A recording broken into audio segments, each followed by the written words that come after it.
iniciar para calentar motores en este espacio tan emblemático y en este lugar tan sugestivo, ¿verdad?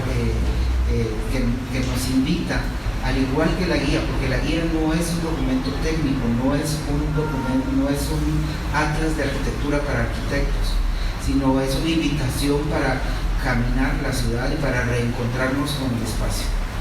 Lo mismo esta especie de performance de lecture, que no es una lecture, tampoco es un performance, pero más bien es como de haber dicho, bueno, pues juntémonos en el bar y vamos a hablar de arquitectura, vamos a hablar de espacios, vamos a hablar de cómo después de la pandemia es importante reencontrarnos con esos espacios, con esa oportunidad de recorrer nuestras ciudades, de valorar esos aportes del paisaje.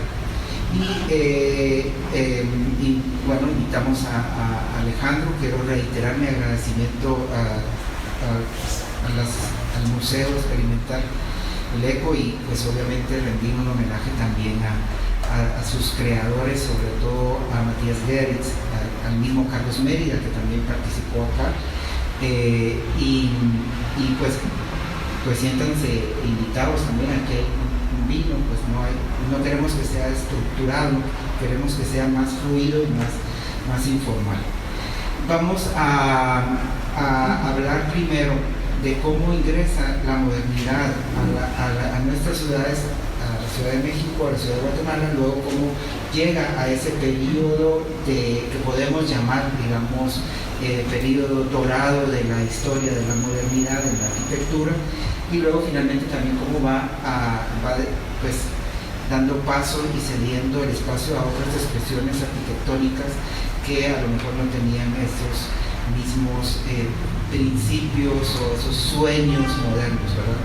Obviamente también se harán desde algunas perspectivas críticas, ¿verdad? Porque obviamente entendemos que la experiencia del espacio va mucho más allá de lo estético, pero queremos también invitarlos a que ustedes pues participen y den su opinión. Así que sin más, de nuevo muchas gracias al museo, muchas gracias a cada uno de ustedes por acompañarnos esta tarde.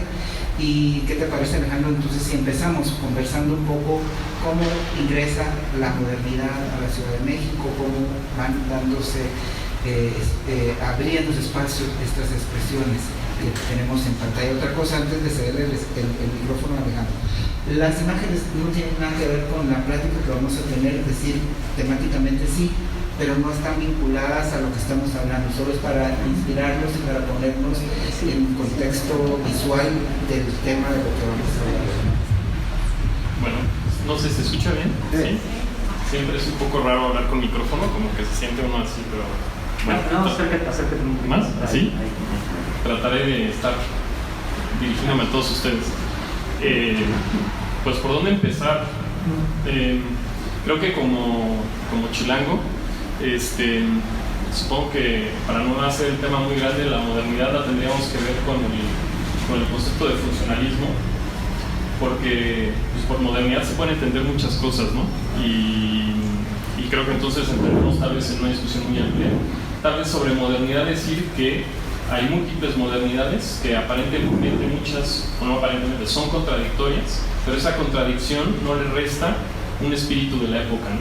Entonces, dentro de ese abanico como de idea muy amplia de modernidad, compleja de definir, muy porosa, muy difusa, hay una modernidad que nos interesa particularmente porque se va a ligar con una arquitectura que nos interesa mucho y que creo que es muy importante en Ciudad de México y en Guatemala, que sería esa arquitectura moderna, funcionalista, en otros lugares también, digamos que calificada como del movimiento moderno, y creo que eso es una primera idea. Ok, muchas gracias. En cambio, en Guatemala, la modernidad entra tal vez un poco tarde. Para ponerlos un poco en contexto, Guatemala vivía bajo una serie de dictaduras de gobiernos liberales que venían gobernando desde los 1870 aproximadamente hasta 1944. En 1944 triunfa la Revolución de Octubre, como se le conoce, y a partir de eso se abre una ventana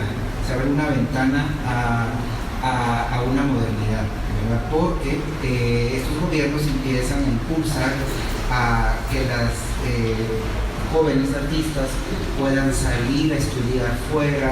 También arquitectos, no existía una escuela de arquitectura en Guatemala hasta 1958, entonces la gente iba a estudiar fuera arquitectura. De hecho, es interesante también porque mucha de la influencia que se puede ver en algunas de las imágenes que tenemos en pantalla viene de acá, ¿verdad? Porque algunos de ellos, por ejemplo, Carlos Häusler estudia acá en la UNAM. Roberto Aycinena estudia acá en la UNAM, trabaja en el despacho de Mario Pani y pues luego justo en lo que vemos ahorita en pantalla de la unidad habitacional Juárez tiene la oportunidad ya Carlos Mérida de trabajar con Mario Pani y luego pues llevar también esa influencia a Guatemala. Entonces vemos cómo si bien por ejemplo, las vanguardias, el racionalismo se había dado a principios de siglo en Europa y en otras capitales de América Latina, en Guatemala ingresa ya casi a mediados de siglo, por ahí por 1944, cuando se presta justo la oportunidad para que una sociedad muy tradicionalista, muy conservadora, pues logra abrirse espacio, ¿verdad? Y empiezan a surgir los primeros edificios en el centro histórico, lo que hoy conocemos como centro histórico, y algunas otras transformaciones más importantes, pero que estaban orientadas a evidenciar la fortaleza de un Estado, ¿verdad? Como el centro cívico o la ciudad universitaria. Bueno, me hiciste acordarme de una de las entrevistas que amablemente me compartiste, ya no me acuerdo de quién, porque fueron muchas que vi, pero una de ellas justo hablaba de este tema de la introducción de la arquitectura moderna en Centroamérica y de cómo había esta condición en la cual esa modernidad que tendría que estar ligada a la revolución industrial y a una transformación de la sociedad, realmente en Centroamérica tiene otra condición, es decir, habría una idea de que la arquitectura moderna es primeramente un discurso, una imagen de modernidad, más que el reflejo de una sociedad que se está transformando en ese sentido muy acotado como de la transformación que causó la revolución industrial en las sociedades, ¿no? Entonces, haciendo esa reflexión, llevándolo a México, me llama la atención cómo en el caso de México, digamos que la historiografía, o sea, las historias detrás de la arquitectura moderna en México, hay una historia principal en la cual hay un personaje principal que se llama José Villagrán García, y a partir de 1925 este personaje y una serie de autores después consideran que se inicia este periodo de la arquitectura moderna funcionalista en México. Pero si lo vemos, realmente esa arquitectura, por un lado habría que ver qué tan moderna es desde la perspectiva que estamos planteando aquí, pero sobre todo me hace pensar en cómo no es una arquitectura moderna de fábricas, no es una arquitectura moderna de ese reflejo de la industrialización, sino un primer ejemplo que tal vez todos podemos tener en la cabeza sería una casa, ¿no? La casa de Juan O'Gorman, o la casa que diseñó Juan O'Gorman para Frida y para Diego, ¿no? Entonces, no es el ejemplo de la industrialización, ¿no? No estamos pensando, por ejemplo, en la famosa fábrica de Meyer y Gropius de 1911-12, sino estamos viendo una casa, ¿no? La casa tiene muchas implicaciones, porque por un lado la casa es la guardiana de las tradiciones, pero también la casa es un poco esta idea de lo que queremos ser y cómo nos vemos, ¿no? Nosotros, pero no necesariamente la sociedad, ¿no? Entonces es interesante que realmente un edificio que es parteaguas, que es el estudio de Frida y de Diego, sea una casa, ¿no? Y no sea una fábrica. Entonces eso lo fechamos más o menos en 1930. Pues entonces también otra reflexión sería así, que es muy claro cómo en Ciudad de México y en México tenemos algunos años antes esta arquitectura, pero creo que estamos hermanados en eso, ¿no? Porque claro que hay presas y hay digamos que carreteras, ¿no? Ahí vemos la impronta del concreto, ¿no? Y una serie de tecnologías y de industrialización, pero en temas como de discurso arquitectónico, la modernidad se va a mostrar de manera muy clara justamente una especie de batalla en lo que es la arquitectura doméstica, ¿no? Va a ser una batalla de las casas. Y entonces eso es interesante porque me hace pensar en esa reflexión que decía esta persona, que no me acuerdo su nombre, sobre Centroamérica, ¿no? Y sobre Guatemala. Entonces creo que ahí pues estamos tal vez diferenciados en algunos años, pero ciertamente hermanados. Sí, también para entrar en contexto, la revista está diseñada con una serie de videos donde hemos invitado a algunos expertos, ¿verdad? Y que nos van a compartir y a profundizar más sobre el tema. De alguna manera, la idea es que sintamos que estamos conversando con otras personas. Algunos lo han hecho de una manera más espontánea, otros lo han hecho de una manera más pues elaborada, pero la idea es precisamente que el espectador, el visitante a la revista, sienta que está conversando con esa persona. Y te refieres a Hans Evenins. Sí, cierto. Que Hans Evenins, del Architectural Observer de Rotterdam, habla precisamente de que es una modernidad parcial, digamos, porque es una modernidad sin ser una sociedad totalmente moderna en el caso de Centroamérica. Y puede ser, como tú dices, que es una realidad muy similar, con sus diferencias, por supuesto, entre economías más fuertes en América Latina, como México, Brasil, Venezuela, ¿verdad? Y Centroamérica, pues es una economía pues mucho más pequeña, ¿verdad? Y siempre ha existido esa dualidad tal vez mucho más marcada entre la urbanidad y lo rural. Y Guatemala era precisamente eso. Guatemala era una ciudad muy provincial, hasta 1944. Y a partir de 1944 que entran los grandes proyectos de la modernidad, como la Villa Olímpica, ¿verdad? Que fue antes de la modernidad que vemos en el centro cívico, empiezan esas transformaciones. Pero a lo mejor también, como dice Hans, solo pensando en ese Estado fuerte que quiere proyectar esa fortaleza en la sociedad. Y a diferencia de México, por ejemplo, todavía no como resultado de una política, por ejemplo, habitacional, como cuando vemos en el caso de México las unidades habitacionales, ¿verdad? Tlatelolco, etcétera, que hay una política concreta, clara, de vivienda, y que se adopta el modelo moderno para impulsar esa política. En Guatemala no pasó eso, digamos. Ahí sí hay una diferencia entre las ciudades. Pero a lo mejor también hay otras similitudes, por ejemplo, el edificio que está en pantalla de Carlos Foster, en donde ahí, digamos, sí hay un diálogo con esa ruralidad, porque Carlos Foster trabaja con artesanos de Chinautle, a quienes les encarga la elaboración de esas piezas de cerámica, y les dice, bueno, yo quiero eso, ¿verdad? Y hacen diseño, ellos lo trabajan ya de una manera siempre artesanal, pero para un edificio completamente moderno, ¿verdad? Bueno, sí, pero lo vemos también en la casa de Frida y de Diego, ¿no? O sea, es una losa de concreto, pero está aligerada con una cimbra perdida de bocetos de cerámica. Entonces ahí hay un tema como de una integración constructiva, ¿no? De una tecnología, de adaptarse, pero hay una recuperación de algo que podemos llamar una tradición.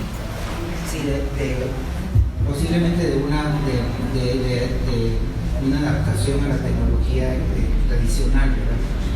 Como sucede con estas cerámicas en el edificio que les comentaba de Carlos Häusler en Ciudad de Guatemala. Sí, va a existir siempre, a pesar de esa dualidad, digamos, esa ansia de ser modernos, siempre va a existir ese peso de la tradición también, ¿verdad? Y va a ser muy fuerte. Y de pronto va a salir más en algunos ejemplos, y en otros ejemplos van a quedar más, poco más oculto, ¿verdad? Ahora, Hans también se refería a cómo eran edificios modernos sin contar con esa tecnología para ser modernos. Digamos, el aluminio que se usaba en estas edificaciones en Guatemala era todo importado de los Estados Unidos. Entonces, a pesar de que las maderas tropicales sí estaban allá, algunos materiales que se utilizaban y que pedía la modernidad pues tenían que ser importados, como el aluminio, los elevadores, por ejemplo, para los edificios, etc. Y algunos otros detalles que tampoco se hacían en Guatemala. Conversábamos hace unos momentos las piezas de integración plástica, por ejemplo, que trabaja Carlos Mérida para el Centro Cívico. Inicia Carlos Mérida trabajando con piezas de cerámica fabricadas aquí en México, en una fábrica que se llama Mosaicos Venecianos de México, está muy cerca de Cuernavaca.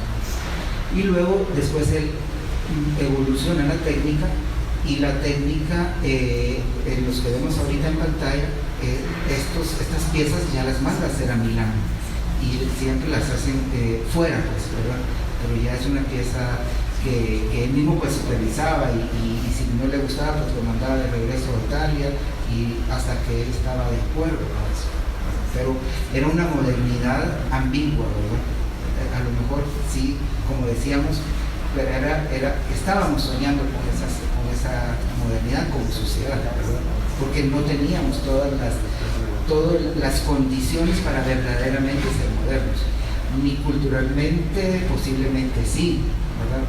Pero económicamente no, ¿verdad? En Guatemala, por ejemplo, el 90% de la población no sabía leer y escribir en este momento de la historia, en los años 60. Entonces los murales juegan un papel muy importante también, ¿verdad? Para que el Estado logre consolidar esa idea de proyectarse como un Estado fuerte, que tiene vínculos con la sociedad. Pues ya decía el doctor Atl, ¿no? Que lo primero que hay que hacer es, para poder cambiar las cosas, es generar un movimiento, ¿no? Y para que haya un movimiento hay que imaginarse, hay que soñar. Entonces la gente que sueña, los hombres que sueñan son los que inician ese movimiento. Entonces, más allá de las condiciones como pragmáticas o concretas, digamos que hay la generación que empieza a generar ese movimiento, ¿no? Y creo que es interesante cómo sí hay un paralelismo entre, digamos que finales de los 20, principios de los 30 en Ciudad de México, y tal vez lo que está sucediendo en Guatemala a mediados de los años 40, ¿no? Esta idea como no de forzar la modernidad, pero sí de creérsela, de juzgarla no solo conveniente, sino de que es el paso que hay que dar, ¿no? Aunque las circunstancias sean complicadas, incongruentes, ¿no? Haya una complejidad, ¿no? Pero lo logran, ¿no? Entonces creo que esa idea es importante en las dos ciudades, en las dos condiciones. Sí, en Guatemala esa ventana de modernidad dura poco tiempo, dura prácticamente 10 años, porque luego hay una contrarrevolución, que ahora pues ya no es secreto para nadie, pues desde que se liberaron los archivos de la CIA, sabemos que fueron los mismos Estados Unidos que la propiciaron por los intereses propios del gobierno y familiares, ¿verdad? Que eran los dueños de la United Fruit Company en Guatemala. Entonces, eso trunca, y ese momento queda magistralmente captado por el pincel de Diego Rivera en una de las imágenes que aparece por aquí, que se llama, ese cuadro se llama Gloriosa Victoria, entre comillas, ¿verdad? Porque él hace irónicamente la titula así para los norteamericanos, ¿verdad? Entonces esa modernidad se trunca.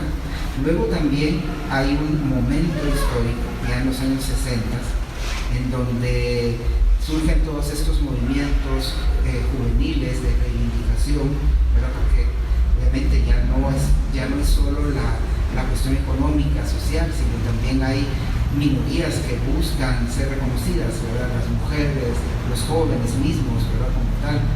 Entonces, por eso es que impacta tanto, digamos, el París del 68 y México 68 también, en París en mayo, aquí en octubre, y surgen los movimientos guerrilleros en prácticamente toda América Latina.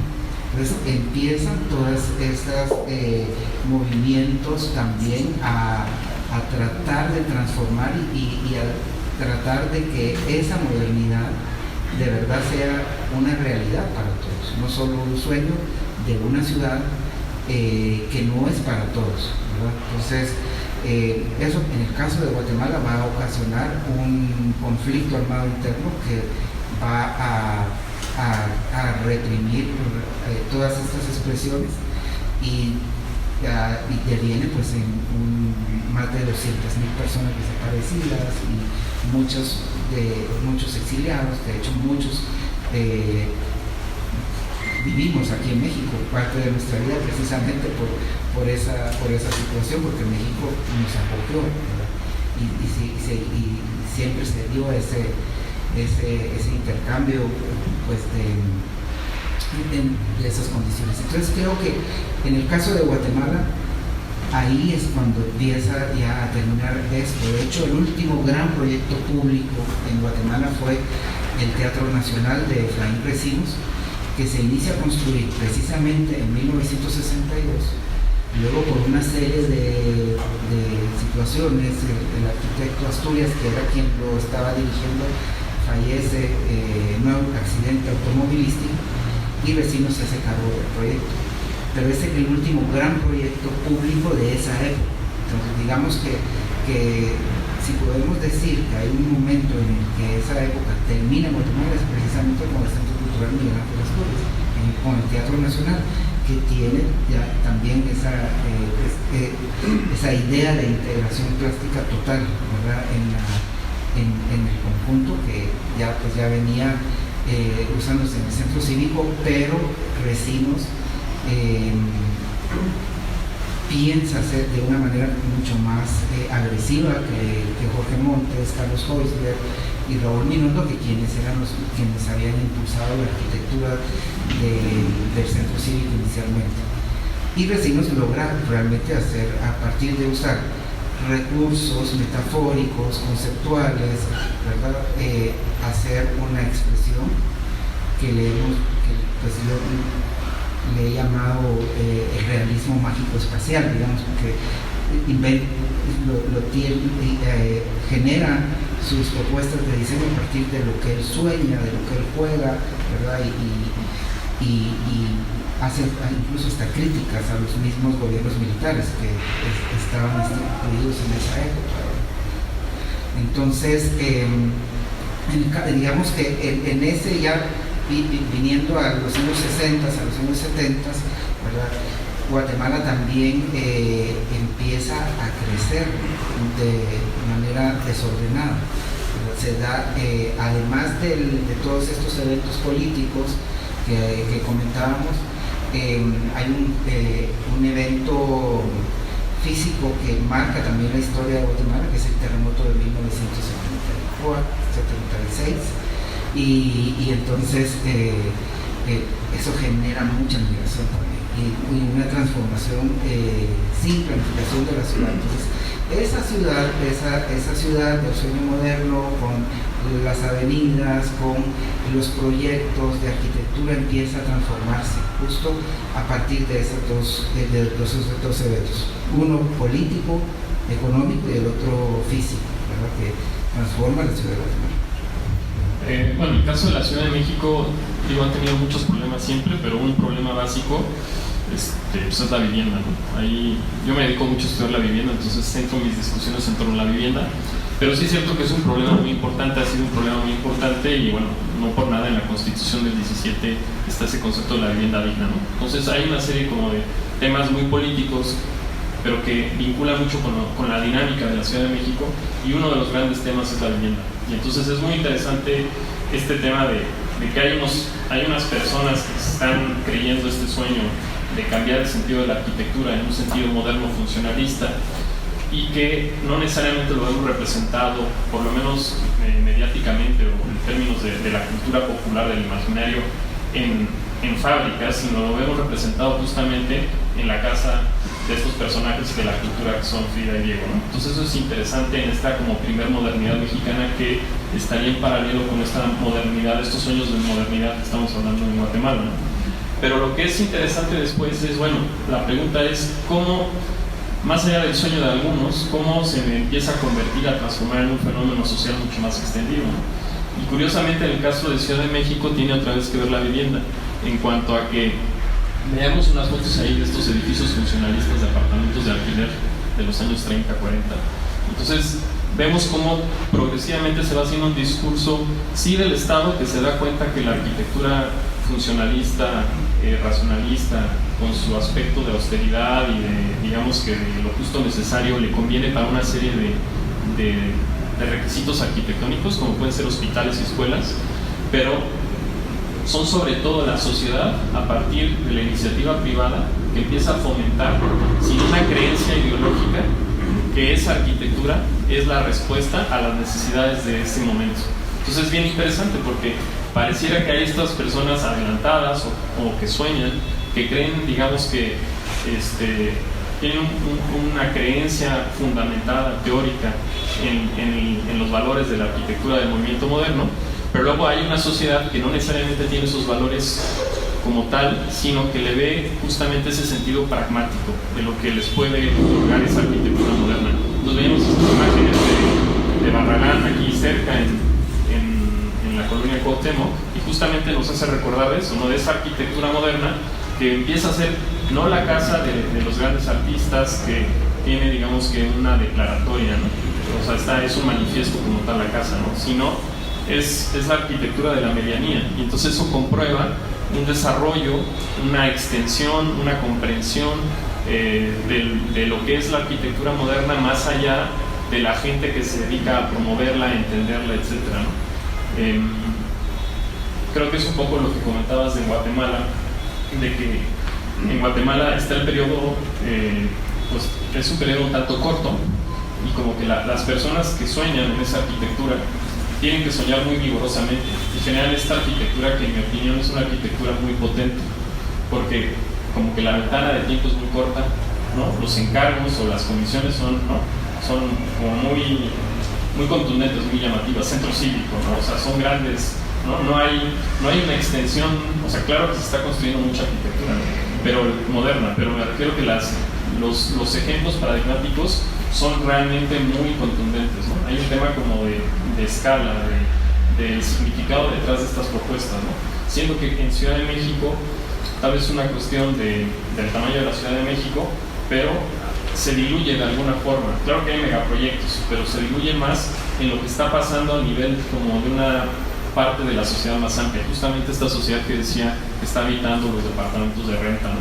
Que no necesariamente, ¿no? Si le preguntaran seguramente a estas personas en los años 30, pues igual no querían vivir en una caja de zapatos, ¿no? Pero digamos que es lo que existe, ¿no? Y entonces, ¿no? Entonces la pregunta es ¿por qué están viviendo ahí? Pues hay una serie de razones de la época, ¿no? O por qué el que lo promovió quiso hacer una arquitectura de corte funcionalista y no una arquitectura ornamental, ¿no? Entonces esas explicaciones creo que son muy interesantes, y tal vez habría una diferencia muy grande ahí entre Ciudad de México y Guatemala en cuanto al sueño de la modernidad. Sí, creo que en el caso de Guatemala tuvo mucho que ver que estos visionarios, como podríamos llamar, al final de cuentas también eran gestores y que estaban bien conectados, pertenecían prácticamente a una alta burguesía de la ciudad y del país, súper conectados. Jorge Montes con el sistema financiero,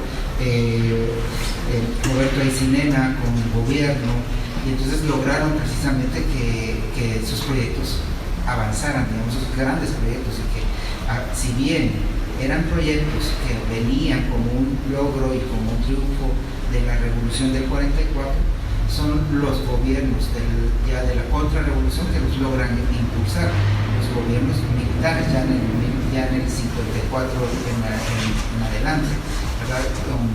Con presidentes militares, pero digamos que lograron, como decía el mismo Jorge Montes, alinear los planetas, pero no era alinear los planetas, era que ellos tenían los contactos necesarios, ¿verdad? Porque pertenecían a esa cúpula, ¿verdad? En donde además, obviamente, en lo privado podíamos ver, por ejemplo, una casa Pichotto con 3 murales de Mérida, ¿verdad? Que eso después se dejó de ver, ¿verdad? Una casa Pichotto con murales de Mérida, otras casas también en la avenida Reforma de Guatemala, también con integración de obra plástica, y que poco a poco se fueron fueron perdiendo, ¿verdad? Entonces, ya para ir cerrando, digamos, esta serie de reflexiones y también pues abrir el espacio a quienes nos acompañan esta tarde,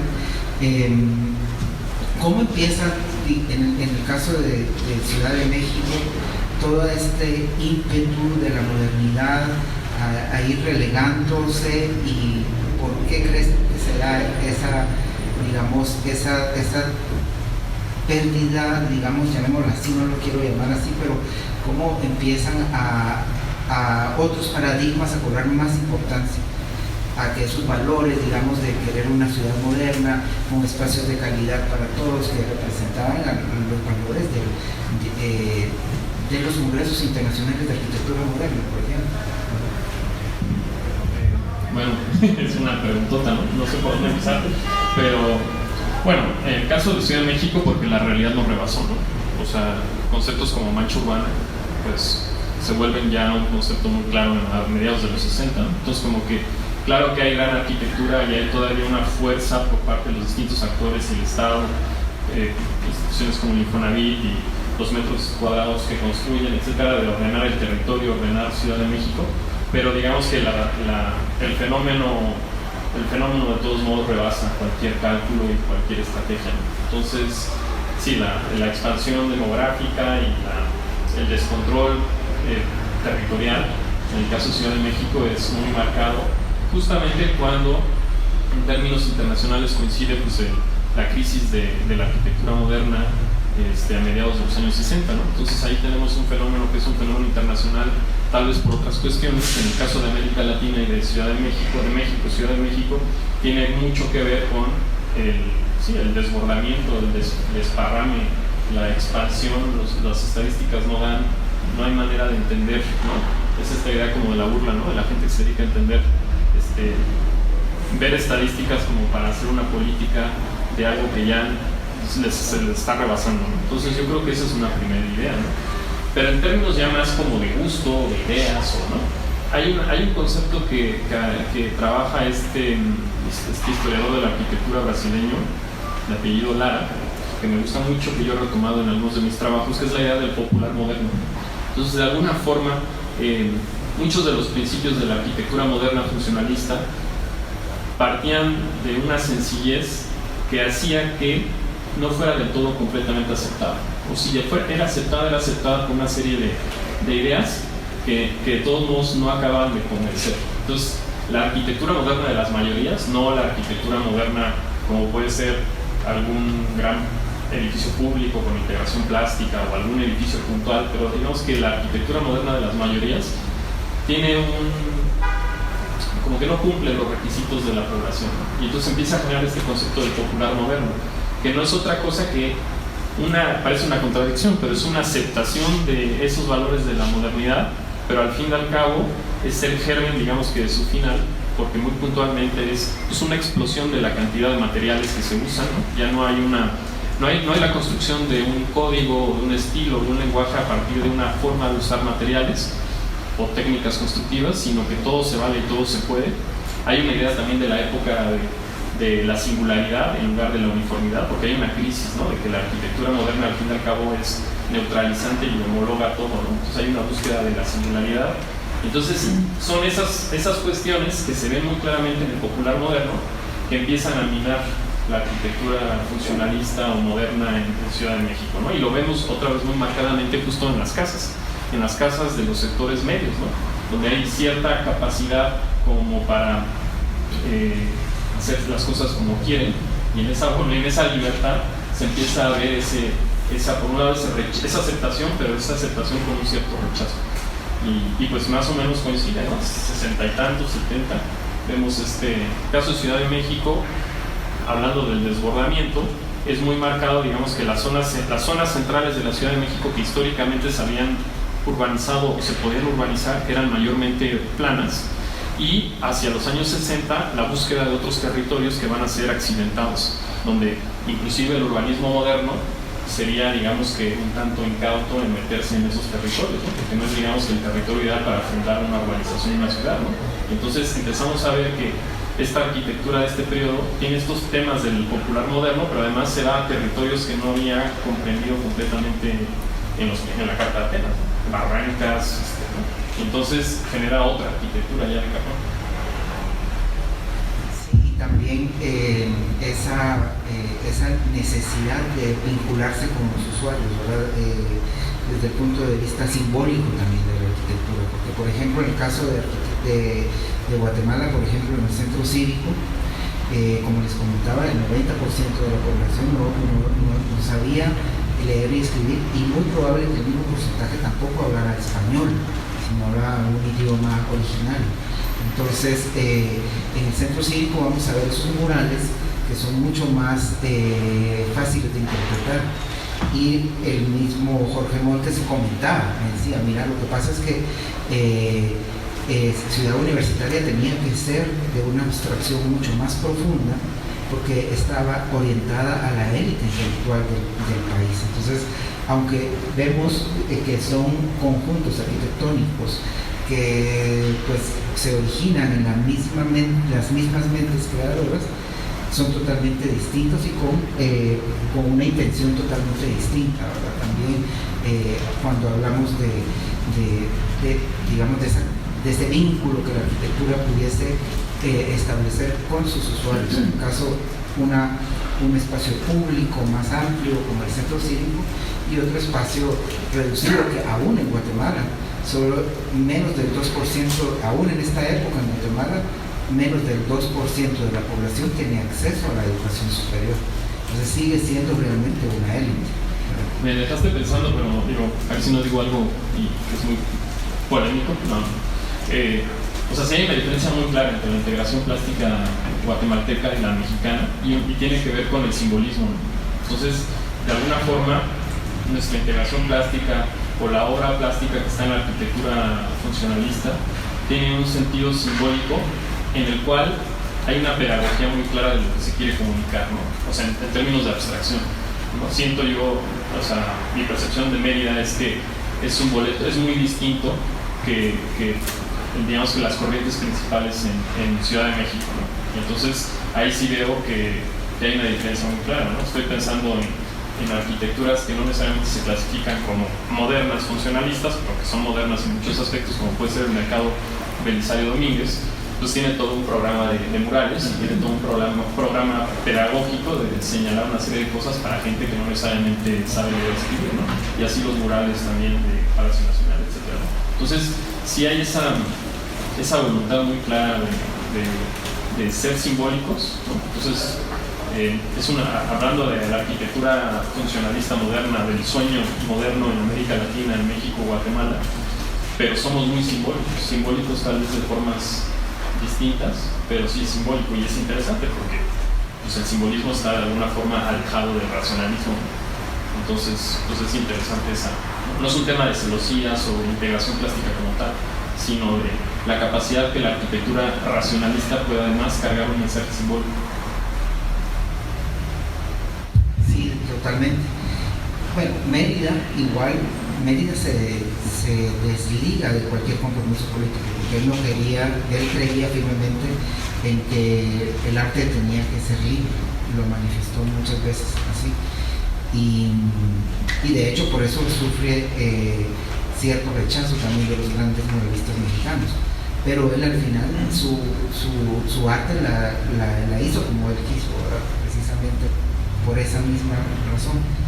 Pero y nos ha legado, por ejemplo, esas grandes piezas que tienen un hilo conductor en el centro cívico de Ciudad de Guatemala, que el mismo Jorge Montes llamaba el Grupo Max, esa serpiente emplumada que recorre los edificios y va por los vestíbulos y sale y entra, contando la historia del pueblo de Guatemala, iniciando en la municipalidad y terminando con los sacerdotes danzantes mayas, que es la obra más abstracta de esos murales. Entonces, bueno, para ya ir cerrando, en Guatemala se empieza a dejar atrás todo esto, primero por las condiciones políticas que les comentaba también, y luego también porque el mismo Estado se va reduciendo. la influencia cultural norteamericana en Guatemala es muy fuerte también, y la misma globalización empieza a cobrar factura. Y si bien antes había una serie de valores que definían la organización espacial y que también influenciaban mucho las preferencias estéticas de la sociedad en sus distintos estratos, con la globalización ya eso desaparece, porque la globalización lo que va a propiciar y a impulsar es sociedades que quieran consumir, ¿verdad? Consumir, no importa si son toneladas métricas de Coca-Cola o metros cúbicos de materiales de construcción.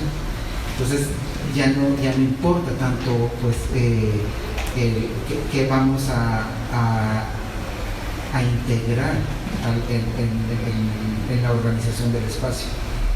Entonces eso se va perdiendo. Y surgen otros ejemplos también de arquitectura que a lo mejor ya no se diseñan ni siquiera en despachos de arquitectos, sino que son el resultado de un estudio de opinión, de un focus group en alguna agencia de mercadeo, y ellos son los que al final toman las decisiones. Por ejemplo, en el caso de Guatemala, un gran proyecto urbano que se llama Ciudad Cayala, que es una imitación de algo antiguo, digamos, ¿verdad? Para el cual contratan a León Trío y hacen ese, digamos, lo que Charles Dickens llamara pastiche, ¿verdad? Hacen un gran pastel. Entonces, ahí digamos que ahí empieza a dejarse atrás todo ese sueño de la modernidad, y caemos precisamente en las fantasías espaciales, ¿verdad? Que le hemos dicho, ¿verdad? Porque ya son otras cosas y responden a otros intereses y a otros valores.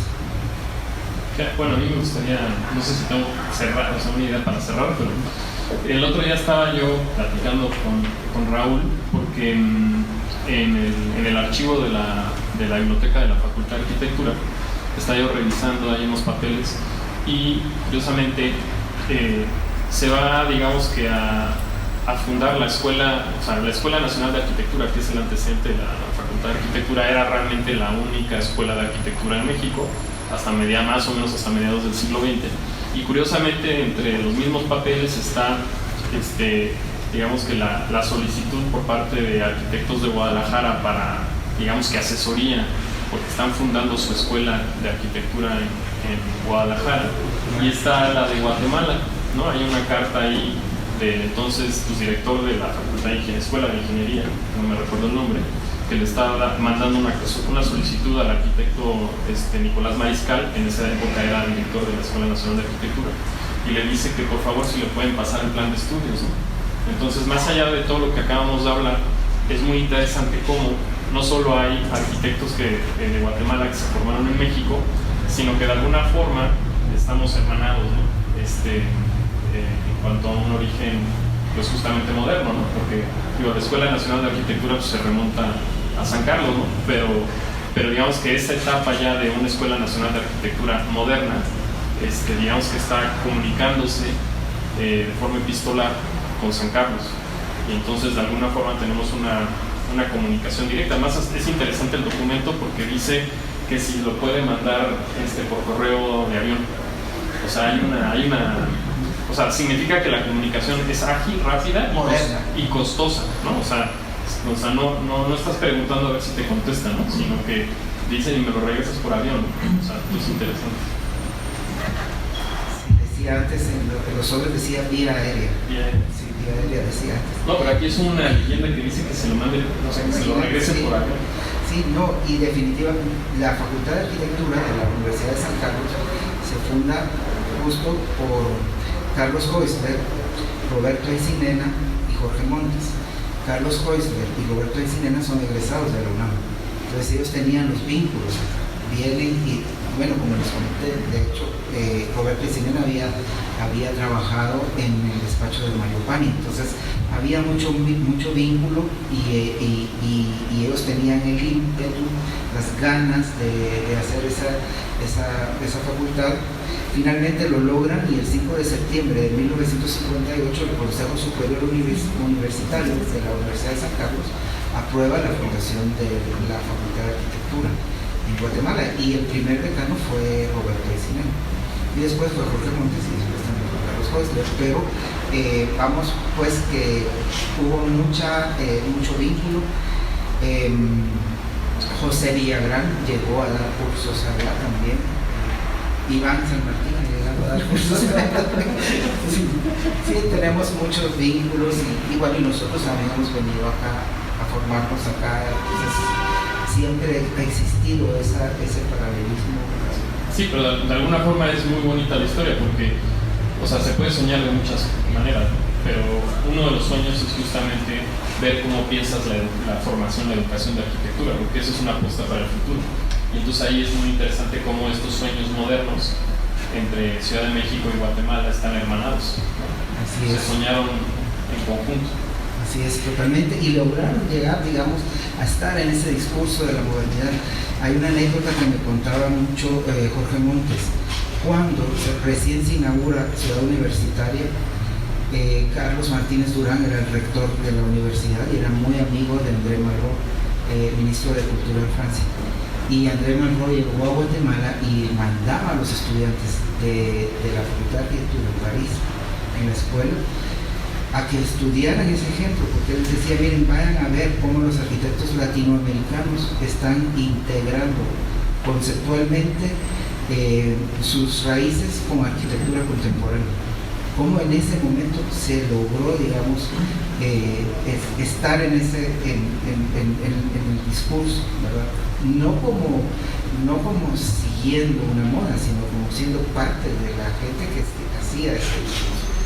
Pero sí, definitivamente que digamos que ese podría decir que es el momento cumbre de esa modernidad, ¿no? Pero que definitivamente pues no era una modernidad para todos, ¿verdad? Desde el punto de vista social, económico, o todo lo que me acordé de dos personajes, ¿no? Sartoris, cuando o sea, ve Ciudad Universitaria en Ciudad de México, lo que él dice, ¿no? Esta es la nueva arquitectura, ¿no?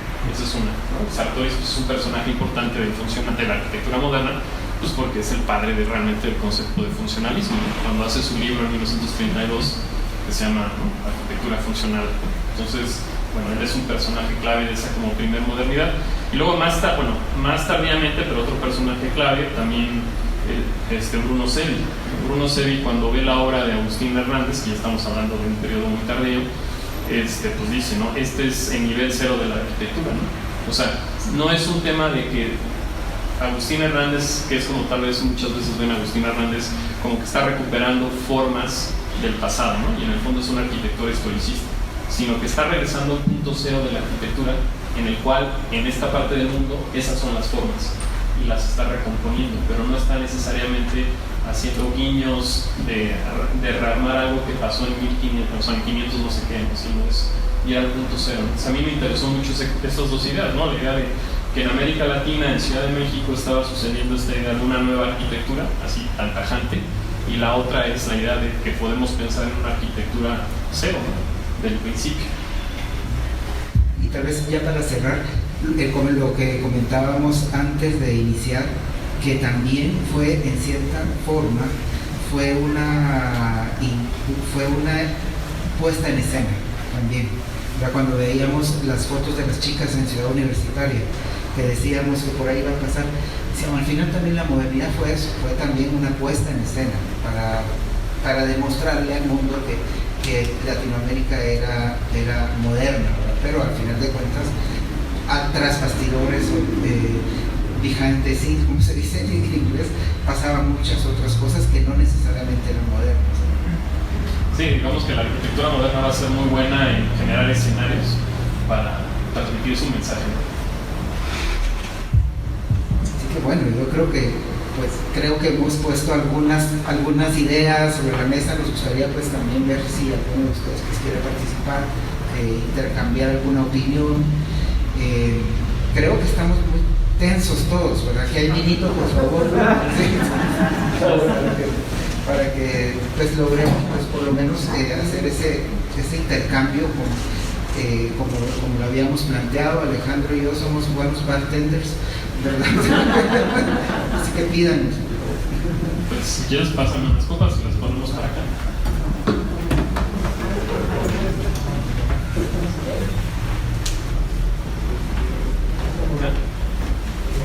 Vamos por acá, a ver quién quiere.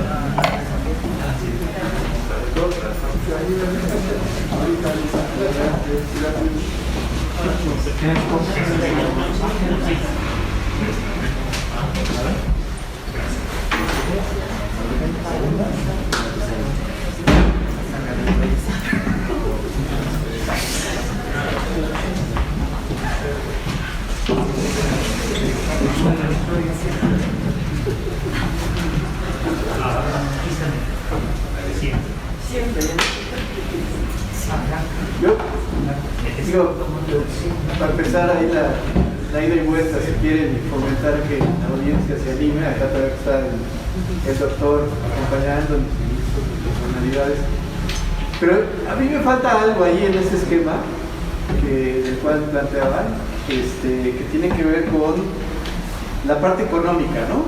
Como un punto de partida, porque está el pensamiento moderno y las inquietudes de la modernidad como proyecto arquitectónico y urbanístico, pero yo creo que hay una gran diferencia que tiene que ver con el aparato estabilizador mexicano, ¿no? O sea, digamos que la noción de progreso genera como un campo proclive para la idea de modernidad urbanística en el país, ¿no? Digamos que eso es lo que se cristaliza en el caso mexicano desde los años 30, pero realmente se materializa en la primera etapa de los años 50, ¿no? 52, 54, y digamos que cae, o sea, su culminación es en el 67, 64, pero realmente es como su crisis, ¿no? Digamos que tenía que haber sido el movimiento estudiantil en Tlatelolco, tenía que haber sido ahí. Es como el culmen de todo el pensamiento de avanzada manifiesto en este lugar. Pero yo sí creo que mucho de lo que ahorita estaba escuchando con respecto a las formas de integración plástica como enunciación política, por un lado en México, de pensamiento social, ¿no?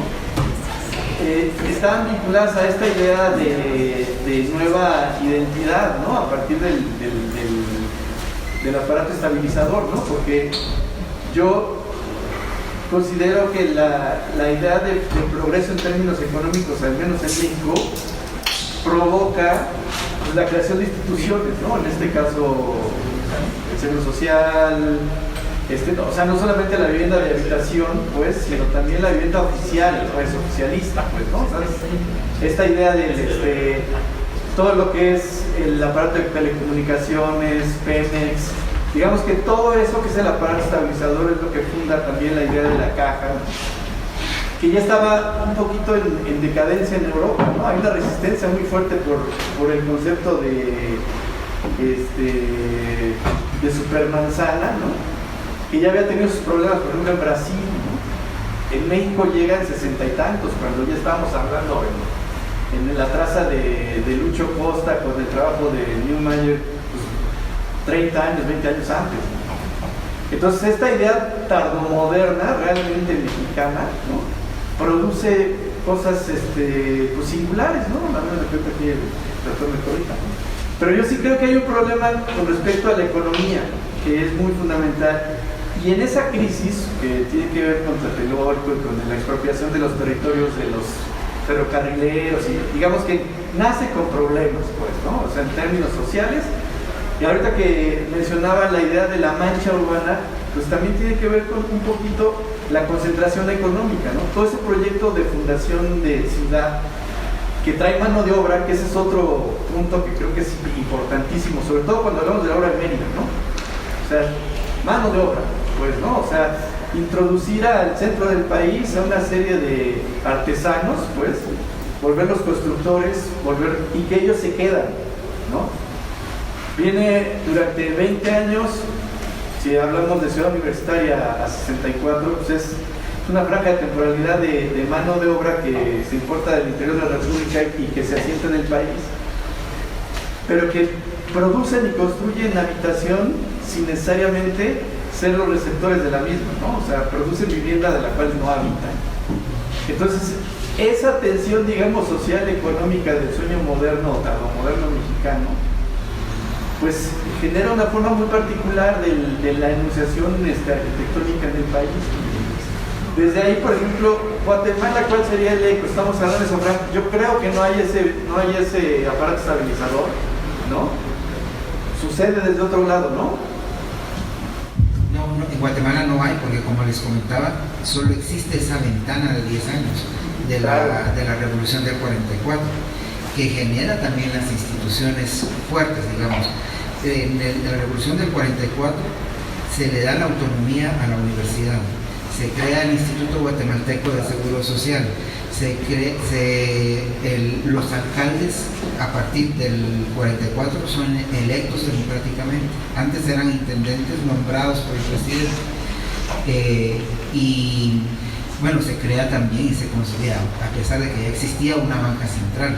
Entonces lo vamos a ver reflejado en el centro cívico, porque son los 4 principales edificios del centro cívico: el Banco de Guatemala, el Crédito Hipotecario Nacional, el Seguro Social y la municipalidad, ¿no? Entonces, y obviamente también es una declaración de principios, porque sacan la municipalidad del centro histórico, la llevan a las afueras, ¿verdad? Como diciendo, bueno, nosotros ya somos una nueva sociedad, somos la sociedad moderna, digamos, pero dura muy poco, dura esos 10 años, esa ventana de modernidad dura 10 años, porque al final después también lo vemos reflejado en Ciudad Universitaria como otra gran institución que se consolida con esa ventana y desde el punto de vista económico, Guatemala actualmente sigue siendo un país casi feudal. Entonces eso sí marca también una gran diferencia con México.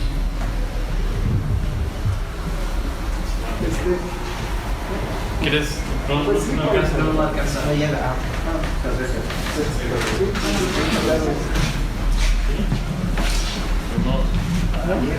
Bueno, así lo explico. ¿Sí? Digamos que ves que con el tapabocas a veces no se escucha, uno cree que no se escucha igual, ¿no? Yo encontraría, digamos, a manera de relatoría, como 4 grandes ejes en los cuales hay paralelismos, pese a la escala y pese a las diferencias económicas y regionales entre el moderno guatemalteco y el moderno mexicano. Uno sería el papel del Estado como entidad que avala, gestiona y promueve la arquitectura moderna, ¿no? Otro que me parece también que es un eje que nos integra y nos une es la integración plástica o la integración de las artes, como se ha llamado en otras latitudes, de que está presente pues relieves, esculturas, pese a las diferencias entre el figurativismo de Mérida y el costumbrismo de Rivera o de algún otro. Sin embargo, como elemento, digamos, artístico inserto en un lenguaje moderno, me parece que hay paralelismos. Algo que no ocurrió en toda la modernidad europea. En algunos no existía esto, en Mies, en Gropius, era impensable que metieran algún mural. En cambio, en Le Corbusier, pues sí era mucho más flexible, ¿no? Creo que ese es un segundo eje, ¿no? Un tercer eje, y todo esto lo estoy, digamos, un poco deduciendo de lo que ustedes dijeron, ¿no? Que me ha hecho pensar un poco la participación de ustedes. Un tercer eje sería la visibilidad de la clase media, ¿no? Es decir, frente a un siglo XIX similar, donde pues prácticamente las clases medias estaban muy poco visibilizadas, me parece que en la modernidad guatemalteca y mexicana aparece finalmente espacios para las clases medias, ¿no? Sería un tercer eje. Y un cuarto eje me parece que es los grupos conservadores de cualquier tinte político, ¿no? O religioso, ¿no? Que se resisten a lo moderno, ¿no? En los dos países encontramos con mayor o menor fuerza, me parece, grupos sociales que se niegan a incorporarse al lenguaje moderno y que apuestan por una arquitectura neocolonial, neobarroca, es decir, cualquier tipo de arquitectura con un peso moral historicista, y que en cuanto pueden, a lo mejor en Guatemala mucho antes por esta circunstancia política, pero en México estuvo siempre presente, lo vemos en Polanco, en Lanzures, en San José Insurgentes, es decir, una arquitectura cargada de historicismos con inercias hispanizantes, ¿no? Que finalmente es un rechazo pues al lenguaje moderno. El dardo envenenado es que esa arquitectura neocolonial y neobarroca también ya tenía elementos modernos, ¿no? Es decir, los espacios, los sistemas constructivos, una serie de elementos tecnológicos ya estaban ahí en estas grandes casonas en Polanco, en fin, y no se pudieron ni siquiera tampoco ellos salvar del influjo moderno, ¿no? Me parecería que son estos como cuatro grandes ejes que nos hermanan, por así decirlo, en cuanto a la expresión moderna, a lo mejor más acotada en esta ventana y un poco más extendida en México, pero finalmente son similares, ¿no? Muchas gracias. Gracias. Bueno, me dejaste pensando, Iván. Pues sí, porque por ejemplo, hablando de la obra de Manuel Parra, yo consideraría que es de las grandes obras de arquitectura moderna mexicana, ¿no? Claro, hay que definir, por eso al principio hablé como que es un tema muy complicado porque hay que definir modernidad y hay múltiples modernidades, y me centré a hablar del funcionalismo, pero concuerdo en esta idea del dardo, ¿no? del envenenado. Pues la arquitectura puede ser muchas cosas, una de ellas es lenguaje, pero otra cosa, o sobre todo, es espacio. Y entonces en el caso de la obra de Manuel Parra, que si lo vemos de una perspectiva formal, pareciera una arquitectura historicista o de recuperación de elementos del pasado con una voluntad de identidad, pero si lo vemos como espacio, pues está la explosión de la caja, es un espacio dinámico, hay una fuga espacial, hay diagonales, hay una secuencia espacial que pues en un respecto pues habla de un nivel de entendimiento del espacio muy distinto que justamente surgió en el siglo XX, ¿no? Entonces sí, eso está sucediendo en América Latina, está sucediendo en México, en Guatemala, y eso es lo que lo hace muy rico, ¿no? Sí, justo como, en el orden de ideas de lo que comentaba Iván, en el caso de Guatemala está, por ejemplo, el arquitecto Rafael Pérez de León, que había estudiado en la Escuela de Bellas Artes de París y que para el dictador Ubico trabaja el Palacio Nacional, el Palacio de la Policía y el Palacio de Correos. Todo con esta idea de recuperación historicista de la arquitectura colonial española, digamos, como para hacer una grandilocuencia de esas raíces españolas, digamos, que se pueden tener.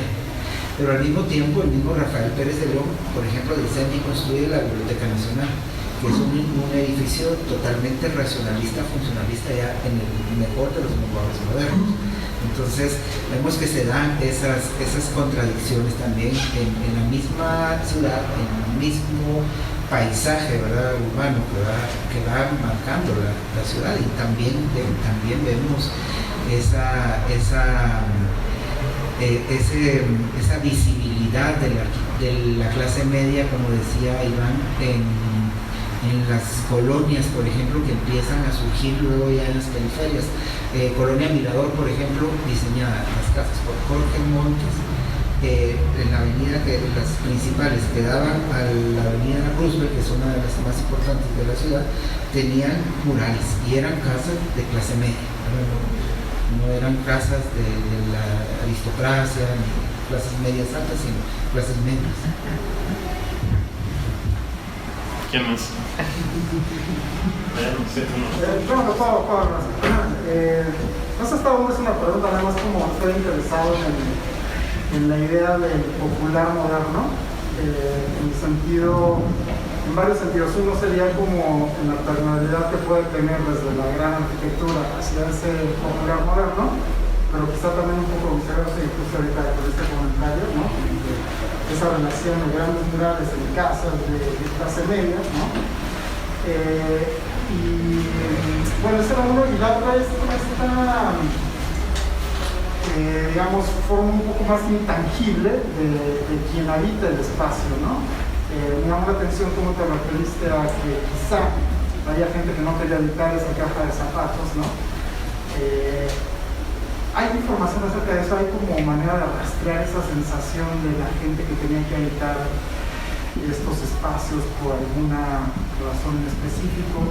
Entiendo que quizá la idea de la época era como habitar una gran casa, quizá una casa ornamentada, no sé, ¿no? Como quizá el funcionalismo les parecía demasiado, pues no sé, simple o bajo, no lo sé. Bueno, es una buena pregunta, pues cómo contestarla de manera muy concreta. Lo que pasa es que la primera mitad del siglo XX en la Ciudad de México realmente lo que priva son las corrientes ornamentales y la arquitectura del movimiento moderno funcionalista es la singularidad, ¿no? Lo que pasa es que nosotros luego crecimos con la idea de que fue más importante la arquitectura moderna y las otras arquitecturas han quedado como silenciadas, ¿no? Pero realmente si somos un poco más objetivos, observamos que el fenómeno de la arquitectura, o sea, claro, es complicado definir arquitectura en cuanto que evidentemente siempre hay autoconstrucción o arquitectura, digamos que promovida por el propio habitante, ¿no?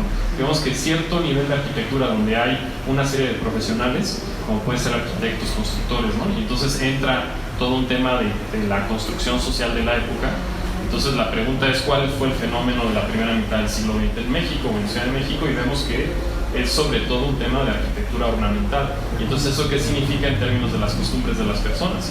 Significa que si en general, hablando de casas, ¿no?, de vivienda, el espacio doméstico es, insisto, el guardián de las tradiciones, pues habla que hay una serie de tradiciones más allá del discurso progresista o de ciertas arquitecturas de otro tipo para ciertos géneros arquitectónicos, como pueden ser hospitales, escuelas o obra pública, edificios de administración. Entonces, por eso es muy interesante ver quién promueve la arquitectura, quién es el promotor, el que la financia y cuáles son sus intereses.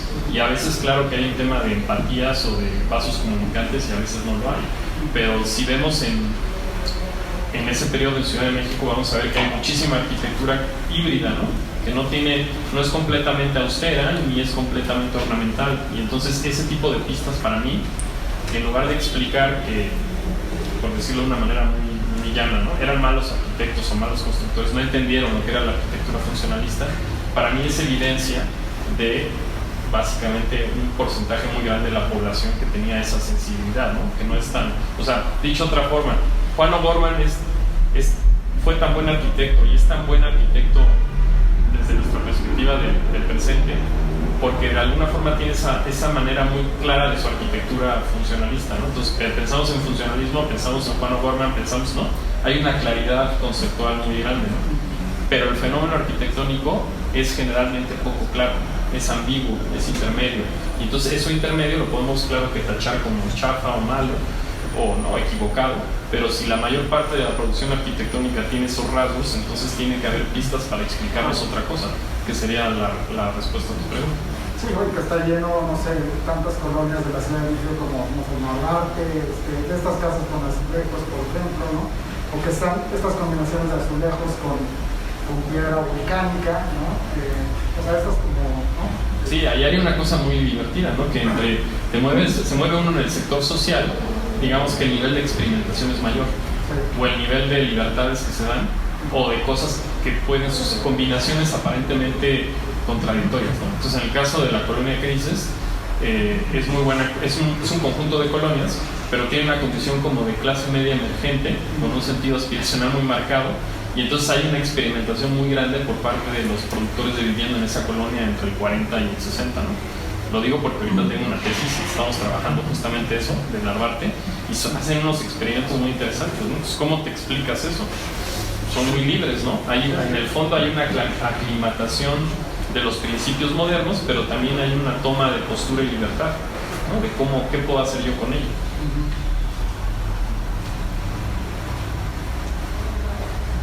Sí, en el caso de Guatemala, como decía Iván, también que es algo que es mucho más marcado allá, tal vez siento yo, el caso de la sociedad mucho más tradicionalista, mucho más cerrada, mucho más que no se adapta a los cambios, ¿verdad? Y que que definitivamente define sus preferencias, como diría Bourdieu, a partir de sus hábitos, ¿verdad?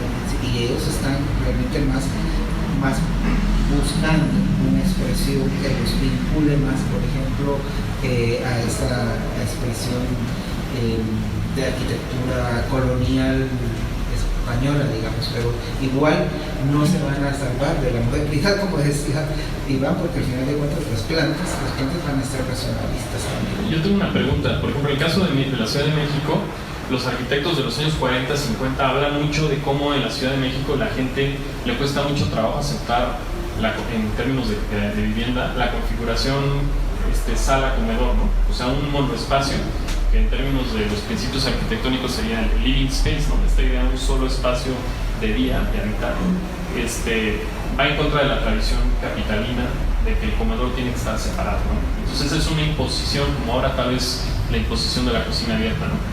¿Eso sucedió también en Guatemala? Sí, sucede también, y sobre todo porque no había problema con el valor de la tierra. Entonces las casas realmente no eran tan pequeñas, no tenían por qué, digamos, un lote en una colonia de clase media va a ser de 10 por 20 y posiblemente ahí empieza a aparecer ya la sala comedor, como tú dices, junta, ¿verdad? Pero se vende como esa idea de modernidad, pero la gente, al igual, por ejemplo en Guatemala, la gente no asume hasta ahora el vivir en un apartamento, por ejemplo, sin espacio, sin jardín. Pues tú vas a ver los apartamentos en Ciudad de Guatemala, todos tienen, aunque sea un balcón de este tamaño, porque la gente necesita sentir que tiene un espacio exterior, aunque esté en el nivel 13 o nivel 14 en un edificio, y aunque esté perdiendo ese espacio dentro, que a lo mejor fuese más útil al interior, esos centímetros que están dejando solo por la idea de tener un espacio exterior. Sí hay algunos patrones, digamos, de conducta que están muy arraigados, y la gente sí necesita, digamos, para expresar, sobre todo las clases medias, como tú decías, que de manera aspiracional pues quisiera tener pues, esas habitaciones, esas casas con sus habitaciones separadas, comedor, sala, etc. Pero definitivamente va terminando poco a poco también, ¿no? Bueno, en el caso de Ciudad de México lo que va a suceder es que se va a enfatizar el uso de la cocina con su propio comedor, ¿no? Con el desayunador. Entonces el desayunador va a cubrir la necesidad de estar como encerrado, que se perdió cuando se impuso el living, ¿no? Sí. Igual se van a dar esas transformaciones en el uso del espacio allá. Y obviamente también se van a ver en otras organizaciones espaciales que a lo mejor ya no son del todo modernas, pero por ejemplo la arquitectura que se hace con los recursos que se generan en Estados Unidos, la gente manda ese dinero que gana en Estados Unidos, que hemos llamado arquitectura de remesas, y ahí vamos a encontrar, por ejemplo, que van a existir una cocina tipo norteamericana, una cocina tradicional y un baño tradicional y un baño con temazcal, y sobre todo en el interior de la República. ¿Alguien más? A mí me llama mucho la atención como el proceso de fundación de la Facultad de Arquitectura en Guatemala, porque revisando el archivo de Carlos Mérida hay una serie de visitas que hace precisamente a la Escuela de Ingeniería o a la Facultad de Ingeniería, y que a mí cuando revisaba estos documentos era como, bueno, ¿por qué no va a la Facultad de Arquitectura? ¿No? O sea, y va justamente en 52, y la visita que hace es precisamente para dar como una serie de charlas sobre los proyectos de integración plástica que está trabajando con Mario Pani. O sea, estos documentos son como un pequeño como brief de lo que va a hablar. Entonces va a hablar como de la historia de la arquitectura moderna, que además él está como muy interesado en la historia de la arquitectura.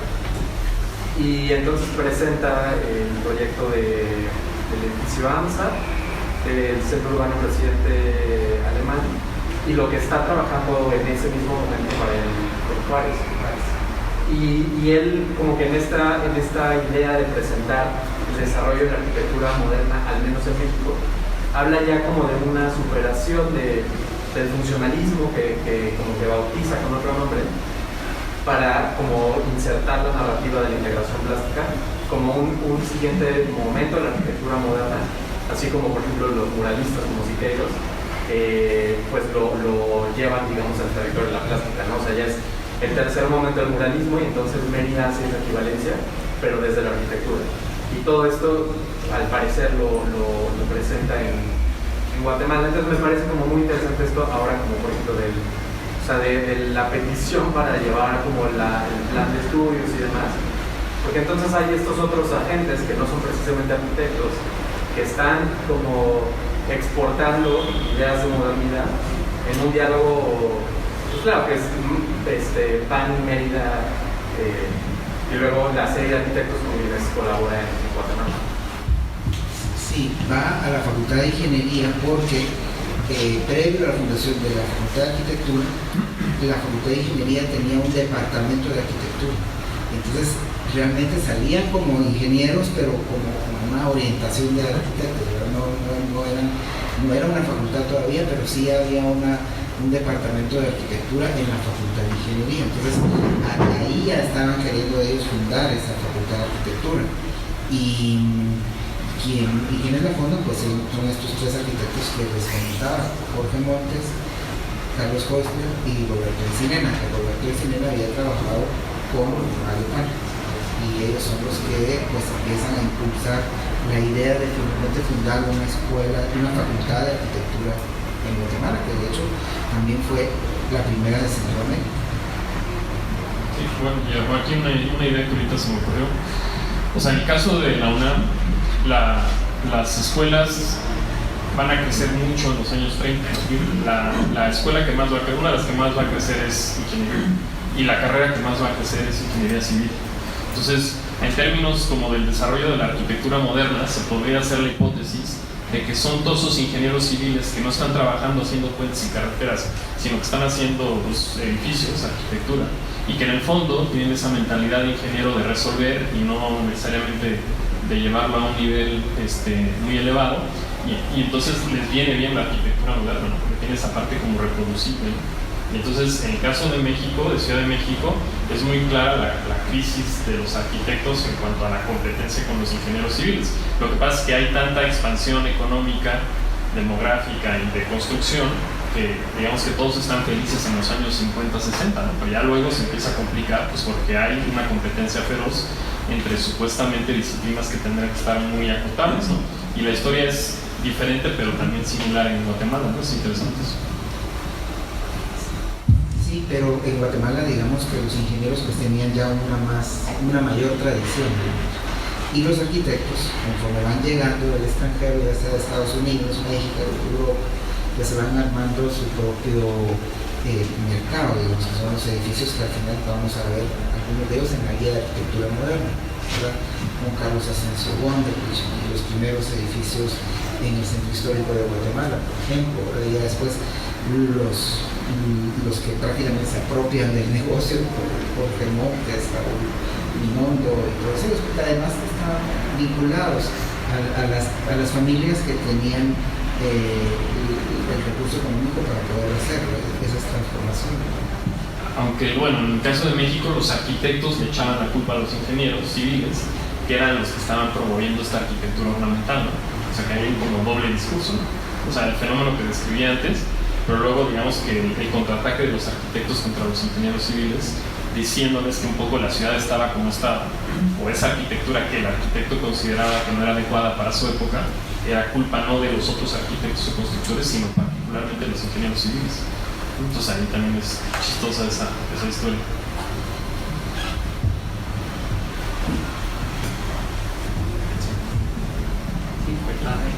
No, está bien, muchas gracias.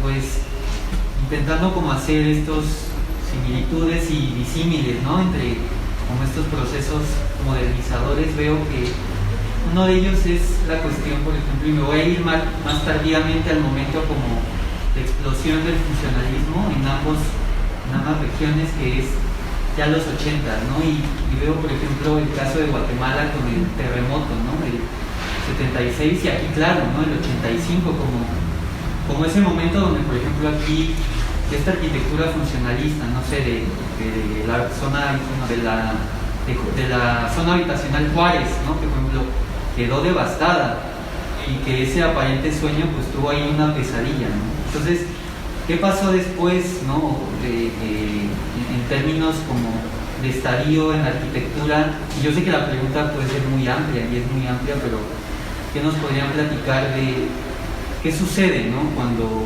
viene esta especie? Porque aquí en México quedaron esta arquitectura colonial resistió el terremoto, ¿no? Entonces ahí hubo como una especie de choque de esto que es más viejo, más antiguo, quedó de pie, y esto moderno pues cayó, ¿no? Entonces, digo, finalmente la pregunta también es dramática quizá, pero ¿qué podría comentarnos, platicarnos de estos momentos, ¿no? Porque ahí también hay otra quizá similitud.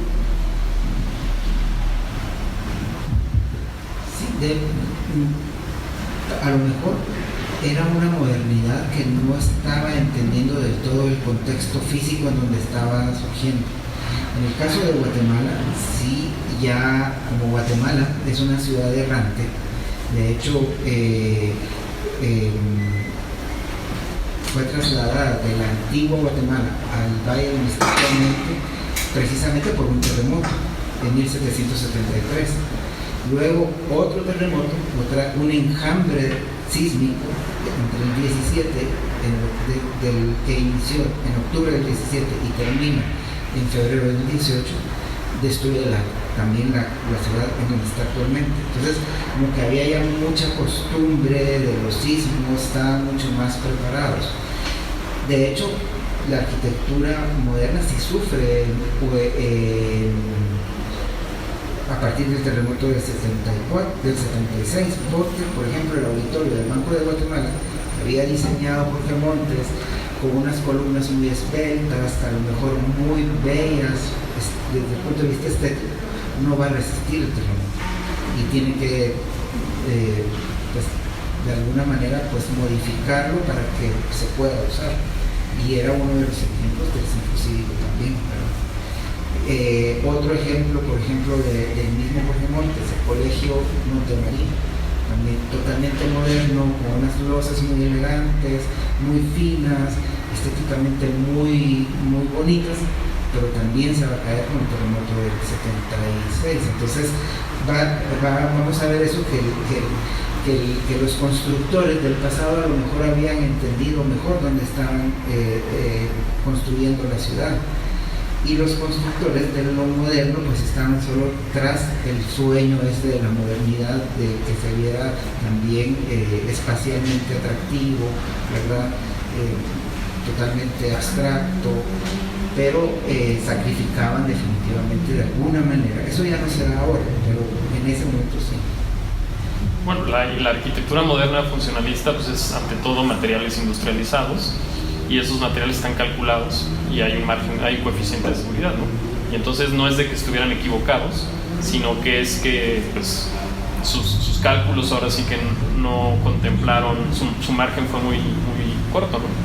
Entonces, pues sí, el tema es el margen, ¿no?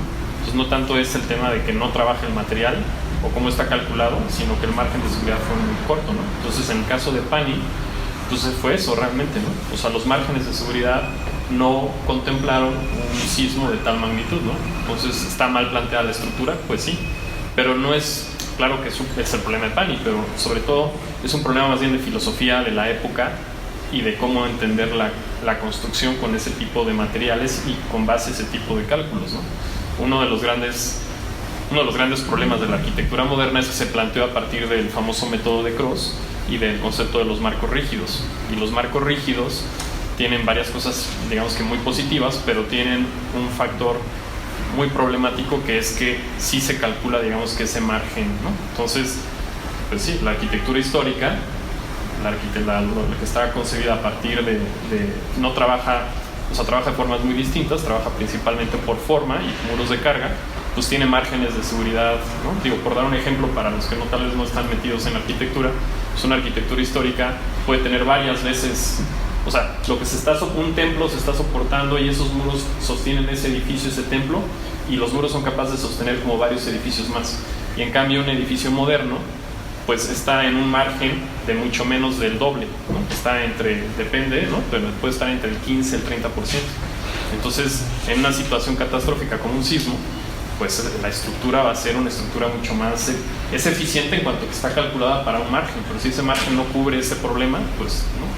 Entonces yo creo que es un problema como de la época en América Latina, México, Guatemala, de que no es de que haya fallado necesariamente la modernidad, pero hay que tomarse con pinzas esa necesidad, o sea, esa necedad de ese cálculo muy preciso. El margen, tener holguras es muy importante.